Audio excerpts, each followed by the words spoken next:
Hello, I'm David. Welcome to Share a Story. I'm going to continue telling you the Untold Stories of a Water Dragon by Carmen Kardashian. Once they were all in the farmyard. The farmer locked his precious animals in the barn, fed his beloved dogs, and got ready for bed. Under the cover of darkness, with everybody descending into a dreamland, Kieran and Kiri quietly said good night to their friends in the barn and set off to the loch to see Nessie. Unbeknown to the farmer, Kieran had a secret exit from the barn. "Come back safe," bleated a half-asleep Rona. In the distance, the dogs could hear the rumbling of thunder. "We have to rush, Kiri. A storm is the last thing we need," exclaimed Kieran. "The darkness of the storm will make our journey more dangerous. Wolves are cunning and will use the rainy weather today to their advantage to get around undetected. It will be harder for us to sniff their scent." Kiri barked in agreement. Then, suddenly, they noticed pairs of shiny eyes all around them, staring at them.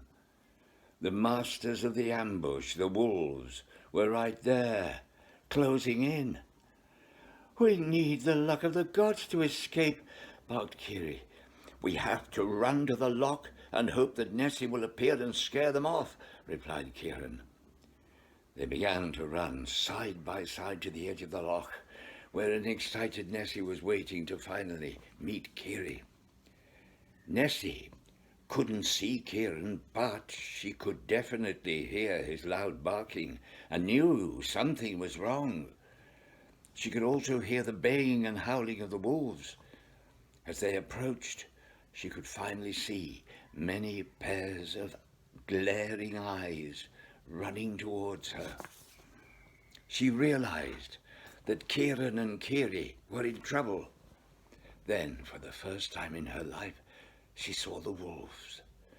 Slowly, she began to sweep her tail through the water, swishing it faster and faster, until she had built up a huge wave, higher than any pine or fir tree.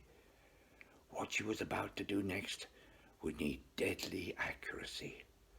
With one final sweep of her tail, Nessie unleashed a massive wave towards the shore, soaking the land and hurling the dogs and the wolves like paper back into the loch.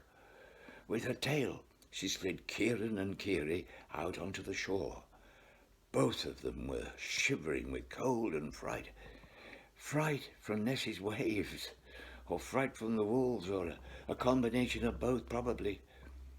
She also saved the wolves, as she harbored no ill feelings towards them.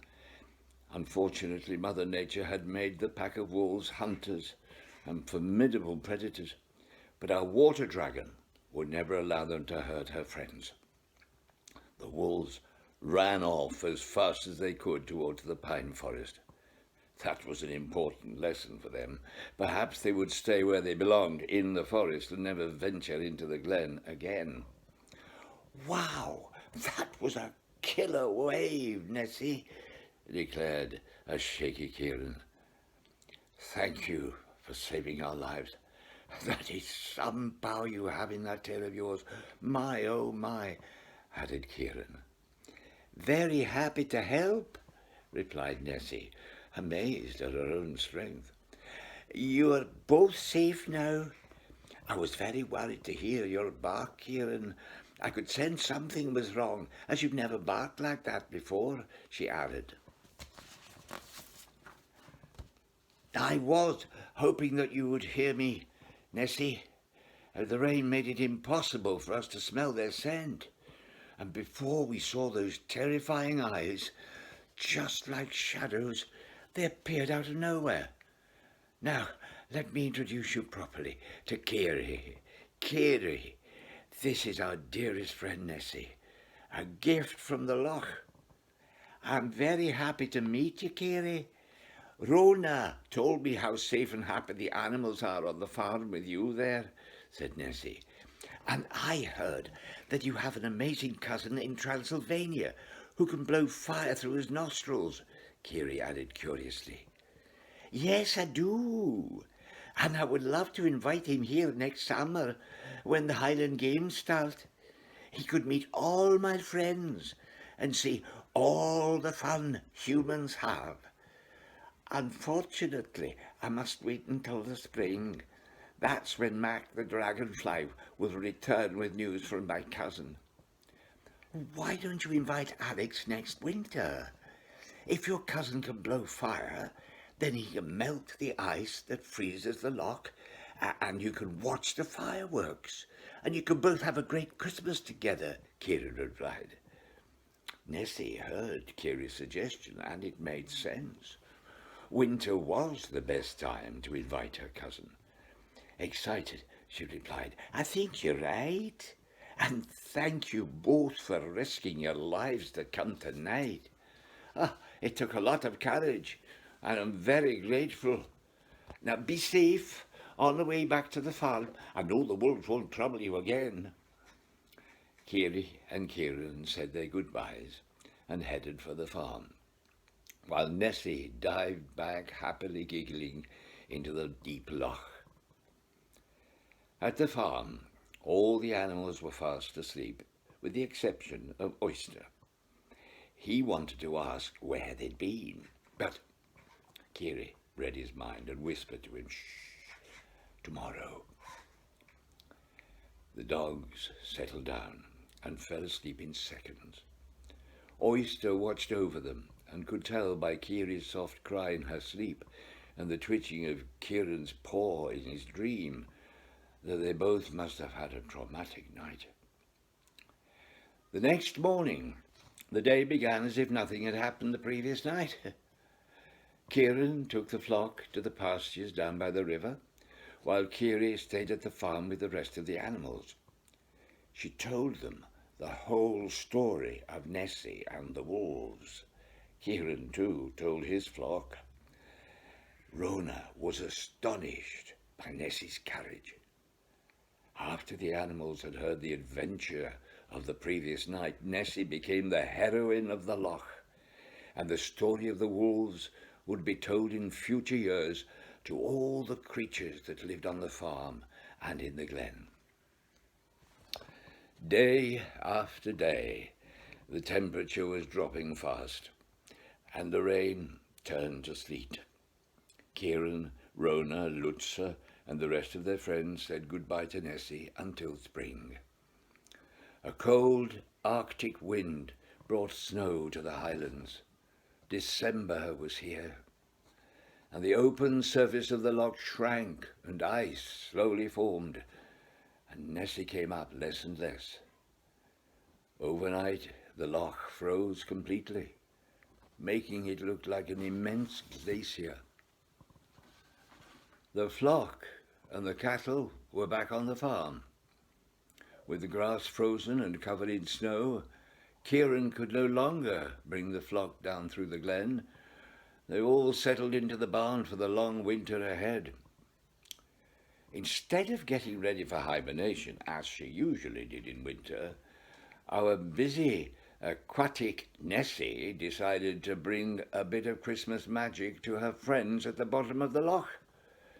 She remembered how Kieran and Rona had told her what humans did and how they adorned the fir tree with all sorts of Christmas decorations. She knew the loch floor was full of interesting and bizarre-looking plants, large colonies of algae, magnificent freshwater reef tube worms of different colours, and many other creatures. She did not have a fir tree, but there were plenty of tree trunks that had fallen into the water after the winter storms. All she had to do was to decorate them with whatever the loch offered. She also asked Paul the lobster, who was her oldest friend, to help her find some aquatic adornments. Grumpy old Paul, however, wanted to hibernate, and changing his ritual of a lifetime wasn't a welcome idea. He was not interested in decorating. Without wasting any time, Nessie chose the biggest tree trunk and dragged it down to the cave where she was born. There she lifted it with her powerful tail and propped it up against a chain of rocks. She had also collected some seaweed and algae and spread them in between the branches of the tree. Next, she carefully placed the colourful tube worms onto the rocks supporting the tree, and after this she scattered different sized cone shells, clams, mussels and glowworms all over the branches. Already the tree trunk and its dead branches had come alive. It was full of vibrant colours and stood as a centrepiece in Nessie's cold, dark cave.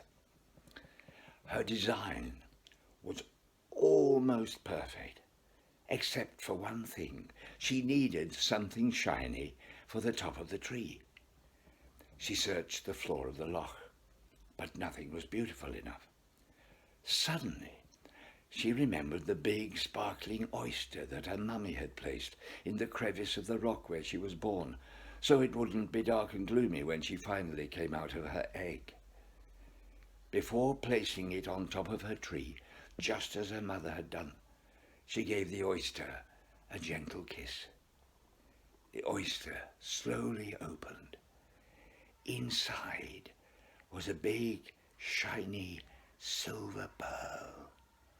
The pearls sparkled, filling the whole cave with incandescent rays of light, as if the moon had fallen into the loch. Thank you for listening. Please come back tomorrow to find out what happens next. Goodbye.